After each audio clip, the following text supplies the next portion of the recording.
is Wednesday, and we just finished picking that corn, that irrigated corn for the neighbor, and heading back. This road's really bumpy. Heading back here to my dad's house, which is just a couple miles down the road. And what do we have here? Besides a really bumpy road, Nathan got the new Draper head on the 9610 and is cutting beans. We are starting with beans. Look at that. So done with corn, on to beans. Meet the Peterson family. Our dad, the three Peterson brothers, and our families farm together in central Kansas. Our family farm started in 1882 and has been raising cattle and crops ever since. Please subscribe to this channel and give us a like and a comment if you enjoy the video.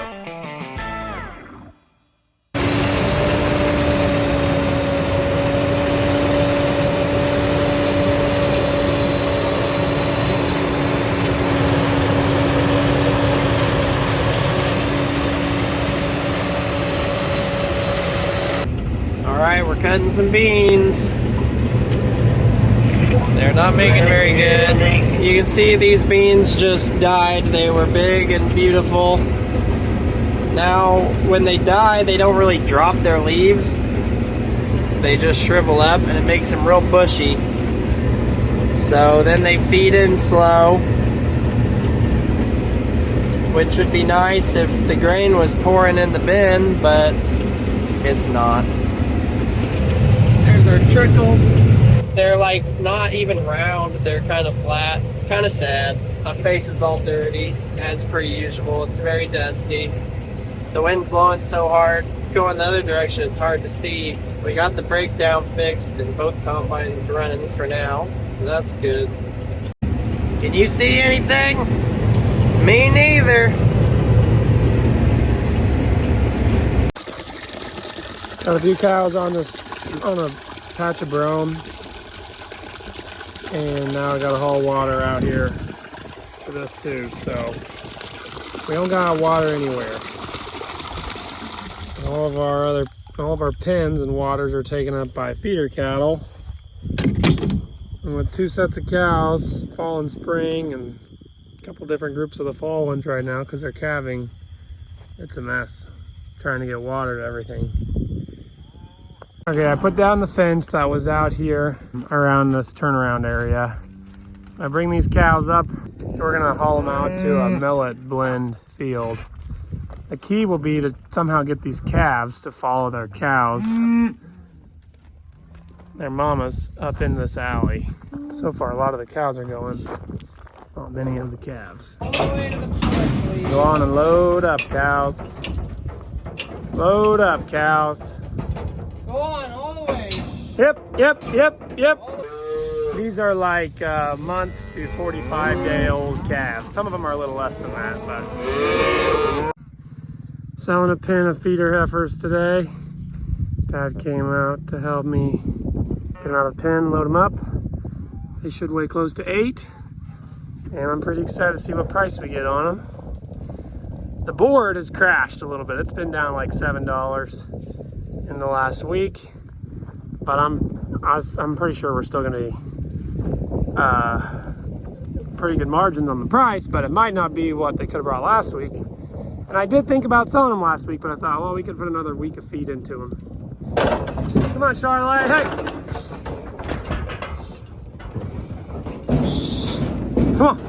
Come on! Hey!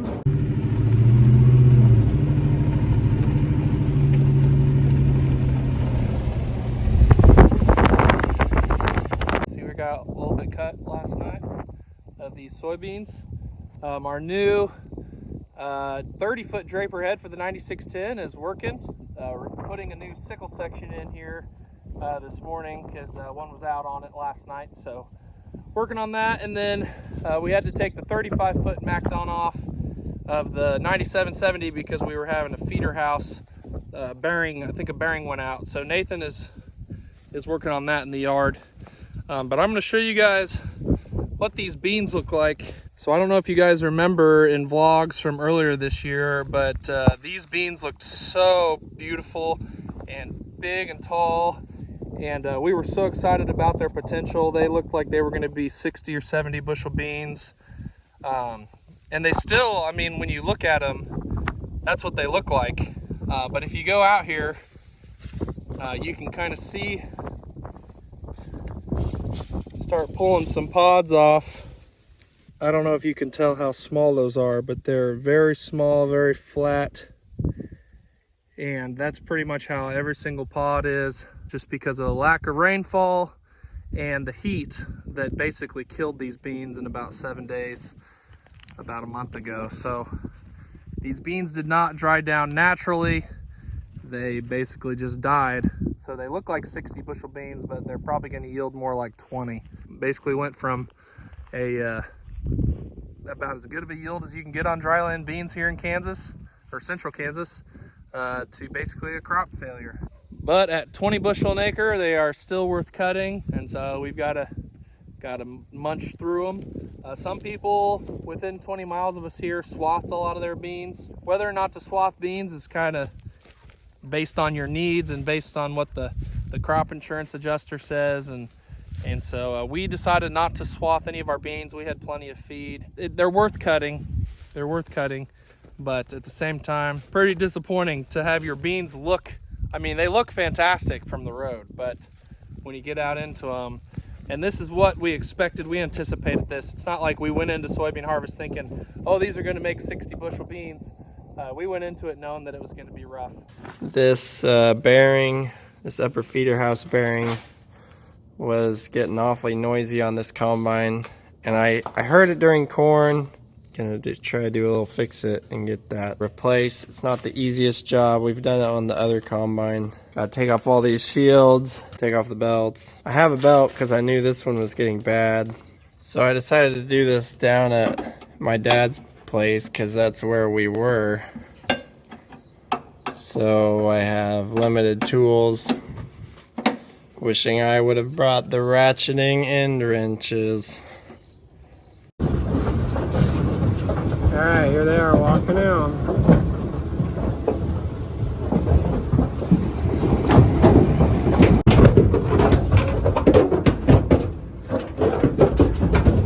There they are. It's home raised right there.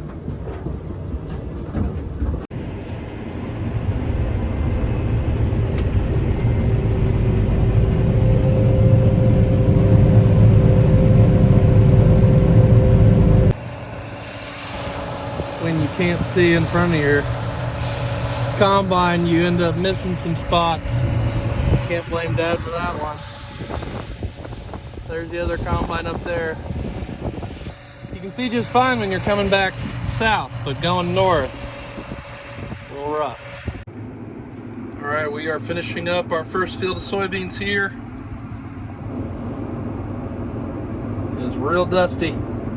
We filled 2 semis on 80 acres, essentially.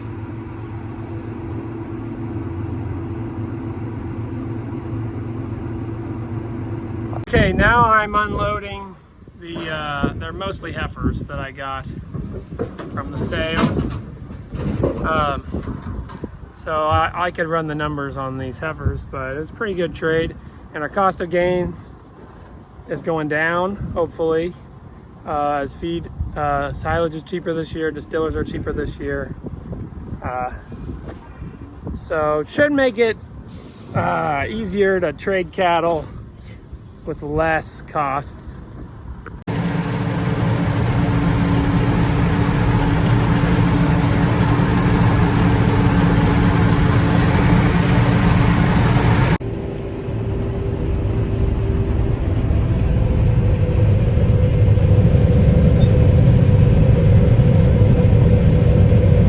There's a combine over there somewhere.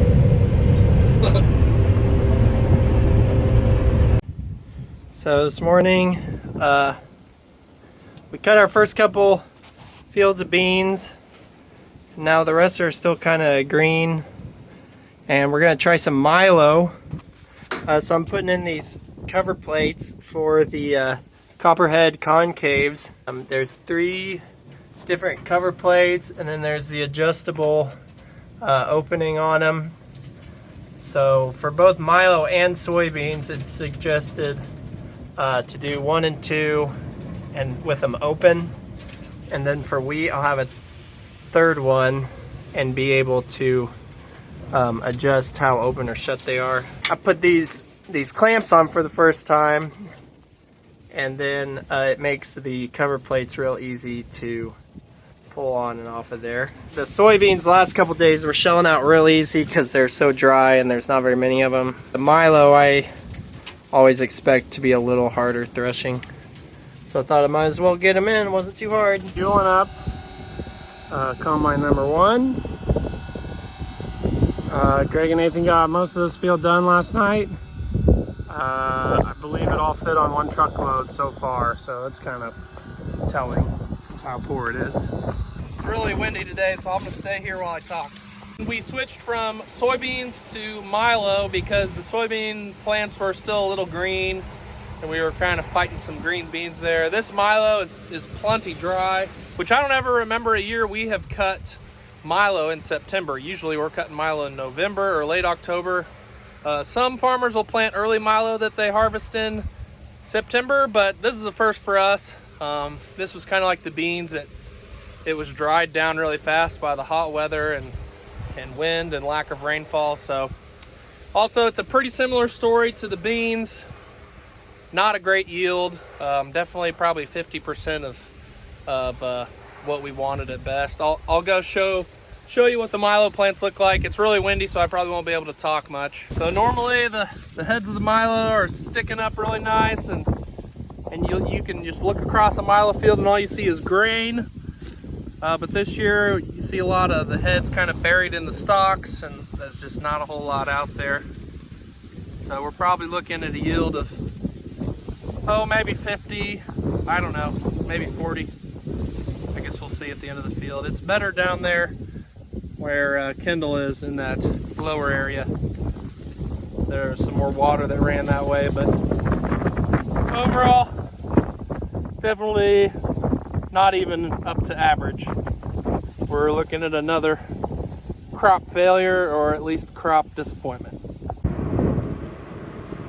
Well, we went on to milo. We cut our 2 driest soybean fields. We have 2 different varieties here. So this is that white milo we've had in the past. So it doesn't hardly look like anything's there, but there is grain. Then this is a true red milo. Another day, another dirty face. Today the wind's blowing like 30 mile an hour, 40 mile per hour gusts probably. It's 95 degrees, so pretty fitting for the summer we had to have to harvest when it's this hot and dry too. Now this is also in an area that just did not get any pop-up rains, or always got the short end of the stick, just like that soybean field we were cutting that was making like 7-8 bushel an acre. I'm not sure if anyone vlogged during that or not. I don't think I vlogged any, but that's where we just came from. It wasn't very fun, as you can imagine. But this milo is still making, we'll see, I think around 50 bushel an acre. And this low end will be a lot better. It always raises better crops. It just stays wet because it's low and surrounded by hills. So that's basically like half of what we would hope for. You know, on an upland field, we'd hope for 100 bushel an acre. Or, you know, that'd be a pretty good crop of milo. So the milo is pretty tough. So the soybeans are basically making 1/3 to 1/4 of what we hoped for. That one field that really didn't get any rain at 7 bushel an acre, you know, that's almost 1/10 of, you would, you know, a really good crop would be 60 bushel dry land. That'd be really fantastic for us. We hope for 40 bushel. Milo is just tougher in the heat. But it has its own issues. The birds eat it, the bugs eat it, the weeds love it.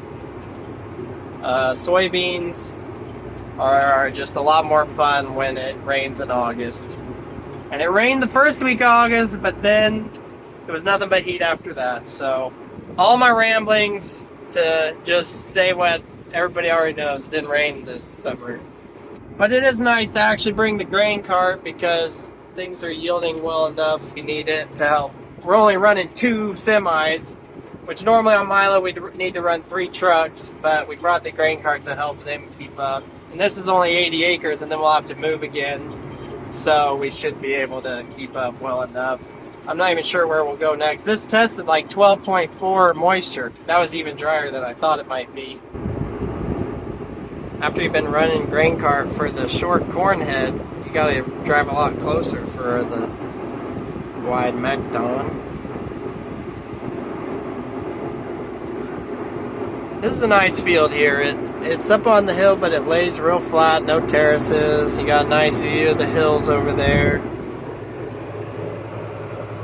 We had to get bigger lift cylinders for the 9610 to be able to pick it up. And we got to be kind of smart with it, so we know it's a pretty heavy head for the combine. But it sure feeds in nice. If you wonder why we don't have to dry our corn or beans, because it's 100 degrees and windy during harvest. Never stops.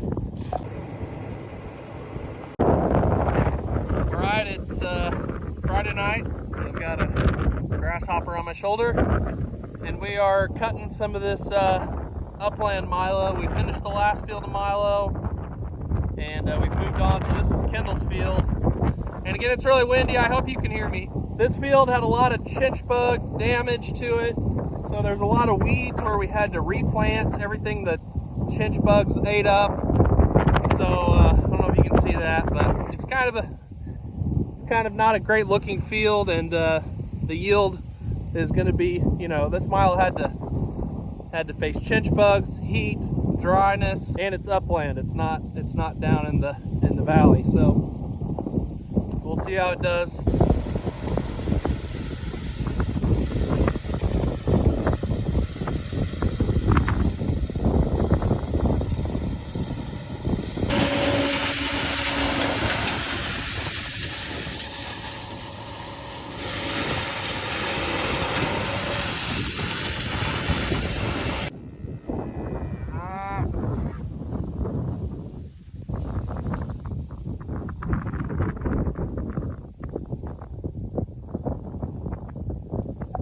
First lights game of the fall. I beat the neighbor that probably doesn't know about the game, but it doesn't matter, he was still playing.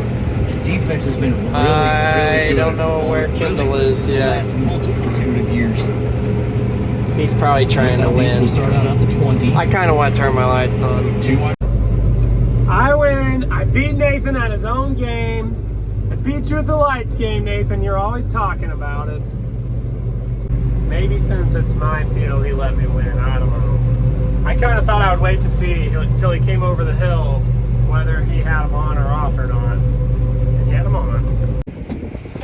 All right, it's Saturday morning, and we're back out in the Milo field that we were in last night.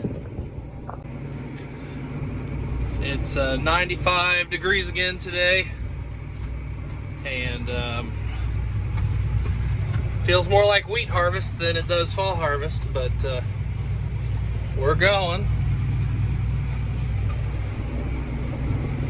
I'm gonna grab loads from both of these guys. I went in first thing this morning to the grain elevator, and now I'm in the grain cart.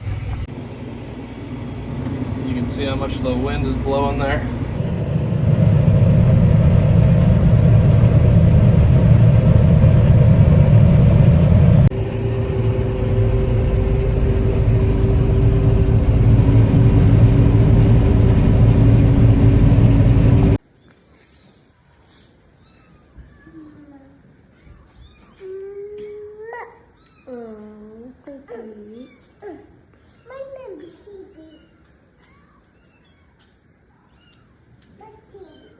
Oh, so cute.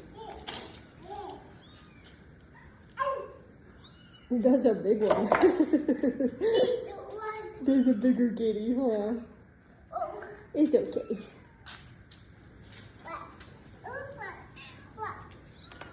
Orange and white one. They're running. That's a great way to hold them, honey. Babies. Yes, babies. Sorry.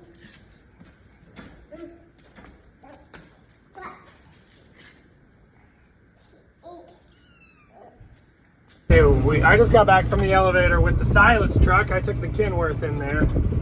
And we haven't had enough, we've been behind on trucking enough to where we haven't been able to run full-time grain car. But I'm here now to run it for a part of the load, I guess. Well, I didn't get to spend much time in the grain cart, and I already have the Tempty full.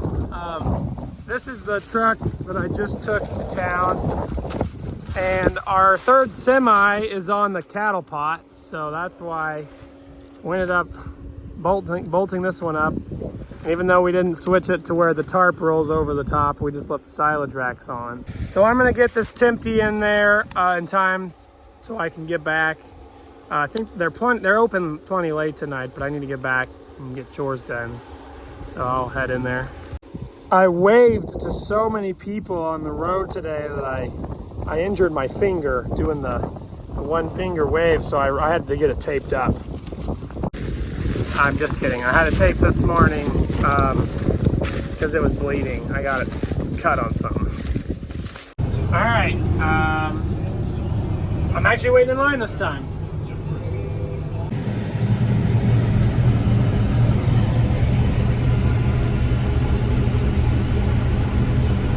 Well, it's been a long day in the field. I've taken probably 3 loads of grain to the elevator.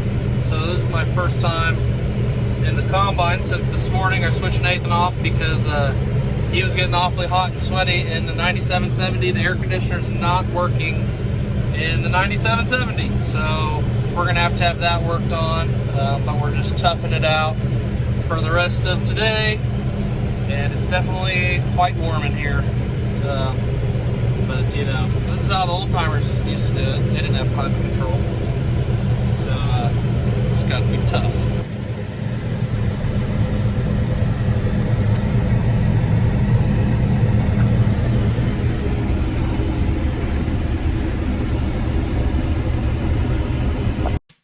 Thanks for watching, everyone. Check out our music videos linked in the description. You can also follow us on Facebook, Instagram, TikTok, Twitter, Snapchat, and explore our website, www.petersonfarmbrothers.com. See you guys next time.